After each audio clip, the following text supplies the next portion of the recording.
अमरावतीच्या आमदारांना माझं म्हणणं आहे, तुमच्याकडनं मेडिकल कॉलेज शहरामध्ये आणणं होत नसेल तर मला एक निवेदन द्या तुम्ही. मी तुम्हाला अमरावती मतदारसंघामध्ये गव्हर्नमेंट मेडिकल कॉलेज आणून देतो. मेलघाटमध्ये गव्हर्नमेंट मेडिकल कॉलेजची गरज आहे.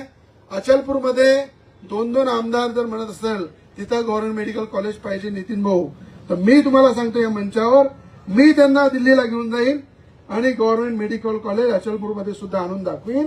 कारण की आज आपल्याला जर तिथे गव्हर्नमेंट मेडिकल कॉलेज आणायचं आहे तर नवीन प्रयत्न झाले पाहिजे. एखादं जर झालं असेल त्याला विरोध केल्यापेक्षा तुम्हाला जो जो विकास तिथे लागत असेल तो सुद्धा करण्यासाठी या जिल्ह्याचा सुपुत्र म्हणून रवी राणा तुमच्यासोबत उभा आहे. म्हणून एखादी गोष्ट झाली आहे त्याला विरोध करू नका. मला अमरावती या आमदारचं म्हणजे क्यू वाटते.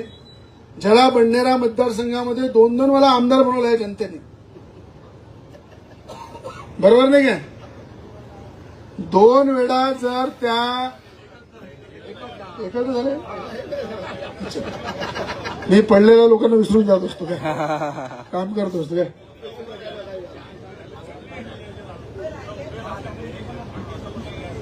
जर आज 1 वेळा निवडून दिलं त्यांना, 1 वेळा निवडून दिल्यानंतर त्या मिठाला जागलं पाहिजे ना. म्हणजे आज तुम्ही अमरावती मतदारसंघाचे जरी आमदार झाले, आज बडनेरामध्ये हा आपला अमरावती शहरच आहे, अमरावती जिल्हा आहे, इथला प्रत्येक विकास हा आपला आहे. तर त्या विकासाला एवढी ताकदीनं विरोध केल्यापेक्षा त्या ठिकाणी भाऊसाहेब पंजाबराव देशमुख मेडिकल कॉलेज ज्या भाऊसाहेबांनी त्या काळामध्ये आणलं त्याचे प्रश्न सोडवण्यासाठी पुढे आला पाहिजे. त्या मेडिकल कॉलेजला मजबूत केलं पाहिजे. तिथे जो जो निधी लागते तो उपलब्ध करून दिला पाहिजे प्रकाश भाऊ. आणि त्या ठिकाणी त्या मेडिकल कॉलेजच्या सुखसुविधा चांगल्या केल्या पाहिजे.